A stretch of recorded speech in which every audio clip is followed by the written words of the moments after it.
তো বন্ধুরা আবারও চলে এসেছি আজকে নতুন একটা ভিডিও নিয়ে। তো তোমরা দেখো আজকে কি মাছ এনেছি বাজার থেকে। তো মা দেখাচ্ছে এক এক করে, মা দেখো। এই যে দেখাচ্ছি বন্ধুদের, এটা কি মাছ? খুব সুন্দর একটা মাছ, খুব সুস্বাদু মাছটা। এইটা হলো চেলা মাছ। এটা মাছটা অনেক লম্বা হয় আর মাছটা খুব স্বাদ। এই মাছটার দেখো পিসগুলো কত বড় বড় হয়েছে। এটা চেলা মাছ বলে।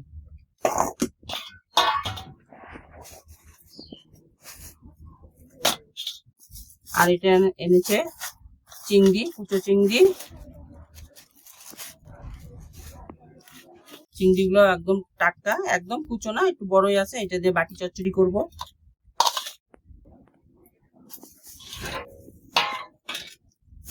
আর একটা মাছ এনেছে, এটা হলো পুঁটি মাছ। পুঁটিগুলো তো খুব সুন্দর, একদম লাল লাল পিঠের মধ্যে এই পুঁটিটা সবচেয়ে ভালো। আর একটা আছে কালো, ওটা তিতা হয়। এই যে এই পুঁটিগুলো খেতে ভালো লাগে। আজকে এই মাছ এনেছে বাজার থেকে। চেলা মাছ এনেছে, চিংড়ি মাছ এনেছে, পুঁটি মাছ এনেছে। সব মাছ দিয়ে একটা একটা করে রেসিপি করব। রেসিপি করে তোমাদের সাথে শেয়ার করব। পাশে থেকো বন্ধুরা। Thank you.